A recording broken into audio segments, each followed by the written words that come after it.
soal yang pertama ada standar nasional perpustakaan perguruan tinggi ini meliputi apa saja? Apakah A. Koleksi, sarana prasarana, pelayanan, tenaga, penyelenggaraan, dan pengolahan? Apakah B. Koleksi, sarana prasarana, pelayanan, pengolahan, penyelenggaraan, pengelolaan? C. Standar koleksi, sarana prasarana, pelayanan, pengolahan, penyelenggaraan, dan pelestarian? Apakah D. Koleksi, sarana prasarana, pelayanan, tenaga, penyelenggaraan, pelestarian? Ataukah E. Standar koleksi, sarana prasarana, tenaga, pengolahan, penyelenggaraan, dan pelestarian? Untuk standar nasional perpustakaan perguruan tinggi yang harus dimiliki adalah yaitu A. Standar koleksi sarana prasarana, pelayanan, tenaga, penyelenggaraan, dan pengelolaan. Selanjutnya, 2. Kegiatan penghitungan kembali koleksi yang dimiliki perpustakaan agar diketahui jumlah koleksi, jajaran koleksi, dan jajaran katalog yang tersusun rapi, serta dapat mencerminkan keadaan koleksi sebenarnya. Nah, ini dinamakan dengan apakah A. Penyiangan, B. Stok opnam, C. Shelving, D. Penataan koleksi, ataukah E. Fumigasi? Jawabannya adalah stok opnam. Kalau shelving itu penataan koleksi juga adalah sama dengan yang D. Kalau untuk yang E fumigasi itu penyemprotan fumigan ya teman-teman untuk mencegah jamur. Untuk selanjutnya soal nomor 3. Segala kegiatan dan proses yang berkaitan dengan pengadaan dan pengolahan koleksi perpustakaan agar dapat didaya gunakan. Nah, ini dinamakan dengan apakah A. Pelayanan pemustaka, B. Pelayanan sirkulasi, C. Pelayanan terbuka, D. Pelayanan teknis, ataukah E. Pelayanan tertutup. Segala kegiatan dan proses yang berkaitan dengan pengadaan dan pengolahan. Kata kunci dari soalnya adalah pengadaan dan pengolahan koleksi. Nah, kalau ada pengadaan dan pengolahan, otomatis jawabannya adalah yang pelayanan teknis ya teman-teman. Sedangkan untuk pelayanan pemustaka ini biasanya pelayanan yang langsung kepada pemustaka. Sirkulasi biasanya dengan pinjam kembali koleksi perpustakaan. Pelayanan terbuka ini pengguna bebas untuk mengakses koleksi sendiri. Pelayanan tertutup, pengguna dibatasi untuk mengakses ke dalam perpustakaannya secara langsung. Selanjutnya di soal nomor 4. Kegiatan pelestarian koleksi perpustakaan yang mencakup pemeliharaan dan perbaikan secara fisik, isi informasi, dan alih media dinamakan dengan kegiatan apakah A. Alih media, B. Konservasi, C. Preservasi, D. Pelestarian koleksi perpustakaan, atau E. Transformasi. Kegiatan pelestarian koleksi perpustakaan yang mencakup pemeliharaan, perbaikan secara fisik, isi informasi, dan alih media. Nah, kalau ini secara keseluruhan, ini dinamakan dengan pelestarian koleksi perpustakaan ya teman-teman. Selanjutnya di soal nomor 5. Kegiatan mengeluarkan koleksi perpustakaan yang sudah tidak relevan dengan kebutuhan pemustaka dan kondisi koleksi dianggap tidak layak pakai. Apakah penyiangan, stok opnam, shelving, penataan koleksi, fumigasi? Nah, kalau yang tadi stok opnam itu pencatatan kembali sehingga jelas berapa data buku yang ada di dalam perpustakaan. Kalau ini mengeluarkan koleksi yang sudah tidak relevan, ini namanya adalah penyiangan ya teman-teman. Jawabannya adalah yang A. Selanjutnya di soal nomor 6, perorangan kelompok orang, masyarakat, atau lembaga yang memanfaatkan fasilitas pelayanan perpustakaan. Nah, dinamakan dengan, ini teman-teman yang lulusan dari ilmu perpustakaan ataupun lulusan dari perpustakaan sudah pasti paham dengan istilah-istilah semacam ini. Nah, ini kembali kita ingatkan bagi teman-teman juga, karena pengelola perpustakaan itu banyak juga yang bukan lulusan dari ilmu perpustakaan secara umumnya, tapi juga banyak yang lulusan dari jurusan-jurusan lain, bisa ada juga yang juga dari lulusan SLTA ya. Tapi kita di sini untuk memberikan informasi kembali supaya kita bisa mengingat dan bisa memberikan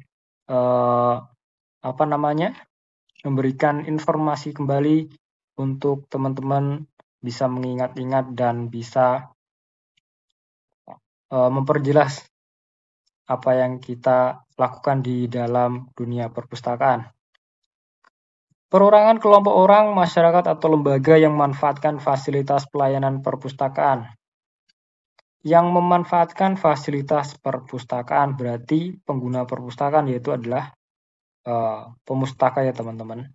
Kalau pustakawan ini berarti orang yang seperti kita yang mengelola perpustakaan, tenaga perpustakaan juga sama, pengelola juga sama, anggota perpustakaan ini ibaratnya dengan pemustaka. Cuma kalau untuk di dunia perpustakaan lebih jelasnya yaitu pemustaka. Selanjutnya di soal nomor 7, seseorang yang memiliki kompetensi yang diperoleh melalui pendidikan dan atau pelatihan kepustakawanan, serta mempunyai tugas dan tanggung jawab untuk melaksanakan pengelolaan dan pelayanan perpustakaan. Nah, ini kebalikan dari yang tadi. Yang tadi adalah pengguna, sekarang yang mengelola. Yaitu jawabannya adalah sudah pasti yang teman-teman, pustakawan. Seperti teman-teman. Selanjutnya di soal nomor 8, jumlah buku wajib per mata kuliah paling sedikit judul. Berapa judul? Apakah 2, B3, C4, D5, E6? Ingat ya teman-teman, ini materi soal untuk SNP perguruan tinggi ya. Jawabannya adalah 3. Jadi nanti tiap SNP itu berbeda-beda. Antara SNP untuk SLTA, SMP, SD, apalagi untuk tingkat perguruan tinggi nanti pasti berbeda-beda ya teman-teman. Selanjutnya di soal nomor 9, jurnal ilmiah paling sedikit judul berlangganan atau menerima secara rutin per program studi. Apakah 2, B3, C4, D5, E6? Untuk jurnal ilmiah paling sedikit, baik itu berlangganan atau menerima secara rutin, per prodi ada 2 ya teman-teman, 2 judul. Nah, selanjutnya masuk ke soal nomor 10. Yang bukan termasuk muatan lokal atau lokal konten atau repositori terdiri dari hasil karya ilmiah, civitas akademika. Nah, yang bukan, apakah simposium, disertasi, tesis, laporan pengabdian masyarakat, e-brosur. Kalau di dalam PT sudah jelas disertai iya, disertasi, tesis iya, laporan iya, terus simposium juga iya. Nah, yang bukan adalah yang brosur ya teman-teman. Brosur itu semacam bisa juga untuk media promosi perpustakaan, itu bisa menggunakan brosur juga. Selanjutnya di soal nomor 11, penambahan koleksi per tahun paling sedikit dari total koleksi judul yang ada. Berapakah penambahan koleksi per tahun? Apakah 5%, 3%, 10%, 15%, atau E 2%? Untuk penambahan koleksi per tahun yaitu 3% ya teman-teman. Selanjutnya di soal nomor 12, perpustakaan melakukan cacah ulang koleksi perpustakaan paling sedikit sekali dalam titik-titik tahun. Apakah dalam 1 tahun sekali, 2, 3, 4, ataukah E5? Jawabannya adalah C, 3 kali dalam setahun. Paling sedikit maksudnya 1 kali dalam 3 tahun nih. Baik, menginformasikan kembali juga pada teman-teman yang baru bergabung, untuk materi-materi perpustakaan sudah kita rangkumkan juga, ada di channel kita. Silahkan teman-teman scroll saja. Ada juga kita buatkan playlistnya juga tentang materinya. Terus untuk soal-soalnya kita juga sudah buatkan playlist. Nah, di situ teman-teman bisa putar-putar saja supaya materi-materi ini bisa kembali teringat dan bisa dipahami lebih jelas lagi ya teman-teman. Selanjutnya di soal nomor 13, penyiangan dilakukan paling sedikit titik-titik kali dalam 3 tahun melalui koordinasi dengan jurusan atau program studi terkait. Nah, penyiangan ini dilakukan berapa kali dalam 3 tahun? Apakah 1 kali, 2 kali, 3 kali, 4 kali, ataukah 5 kali? Jawabannya adalah 1 kali, karena yang ditanyakan paling sedikit. Selanjutnya, soal nomor 14. Temperatur area baca pemustaka, area koleksi, dan ruang kerja berapa derajat Celcius? Apakah A 25-30 derajat Celcius, B 20-25 derajat Celcius, C 30-35 derajat Celcius, D 35-40 derajat Celcius, ataukah E 15-20 derajat Celcius? Nah, untuk temperatur area baca ini biasanya hampir semuanya sama ya teman-teman. Jadi berapa Celcius ini hampir sama. Jawabannya yang tepat adalah yang B 20-25 derajat Celcius temperaturnya. Selanjutnya untuk nomor 15, perpustakaan menyediakan pelayanan kepada pemustaka paling sedikit titik-titik jam kerja per minggu. Ini hitungannya per minggu lagi, bukan per hari ya teman-teman, karena ini perpustakaan perguruan tinggi. Jadi dihitungnya per minggu. Apakah A 64 jam, B 49 jam, C 54 jam, D 81 jam, ataukah E 72 jam? Untuk perpustakaan perguruan tinggi menyediakan pelayanan kepada pemustaka paling sedikit yaitu 54 jam kerja per minggu. Selanjutnya di soal nomor 16, laporan disampaikan paling sedikit 1 kali dalam titik-titik bulan kepada rektor atau ketua lembaga pendidikan. Nah, ini berapa bulan biasanya harus memberikan laporan kepada rektor atau ketua lembaga pendidikan. Apakah A 12 bulan sekali, 18 bulan sekali, 3 bulan sekali, 6 bulan sekali, atau 24 bulan sekali?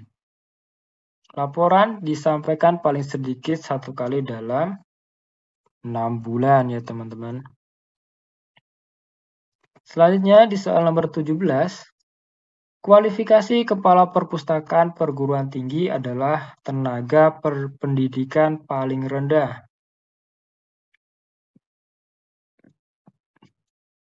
Untuk kepala perpustakaan perguruan tinggi ini kualifikasi pendidikan paling rendah. Apakah A. Sarjana Ilmu Perpustakaan, B. Diploma 3 Ilmu Perpustakaan, C. Diploma 2 Ilmu Perpustakaan, D. Magister Ilmu Perpustakaan, atau E. Doktor? Jawabannya adalah yang paling rendah adalah Magister Ilmu Perpustakaan. Ini hasilnya tidak hanya untuk Magister Ilmu Perpustakaan, tapi juga boleh dengan yang sudah melakukan pelatihan ataupun diklat tentang kepustakawanan ya teman-teman. Itu boleh baik dari jurusan lain, tetapi dia sudah melakukan diklat ataupun pelatihan kepustakawanan. Itu boleh menjadi seorang kepala perpustakaan ya teman-teman. Selanjutnya di soal nomor 18, rasio pustakawan yaitu setiap titik-titik mahasiswa paling sedikit satu pustakawan. Nah, berapa pustakawan, untuk satu pustakawan itu berapa mahasiswa? Itu rasionya seperti itu nanti. Apakah A 1000 mahasiswa, B 1500 mahasiswa, C 500 mahasiswa, D 300, ataukah E 750? Untuk satu pustakawan ini bisa mencakup 500 mahasiswa. Jadi nanti misal mahasiswanya ada 1000, jadi butuh pustakawannya ada 2. Nah, itu dilipat gandakan per 500 mahasiswa. Selanjutnya di soal nomor 19, rasio tenaga teknis yaitu setiap mahasiswa paling sedikit satu tenaga teknis perpustakaan. Nah, ini berapa mahasiswanya? Apakah 5.000, 2.000, 3.000, 4.000, 1.000? Untuk tenaga teknis per satu tenaga teknis yaitu 5.000 mahasiswa ya teman-teman. Kalau pustakawan tadi ada per 500, kalau tenaga teknis ada per 5.000 mahasiswa. Selanjutnya nomor 20.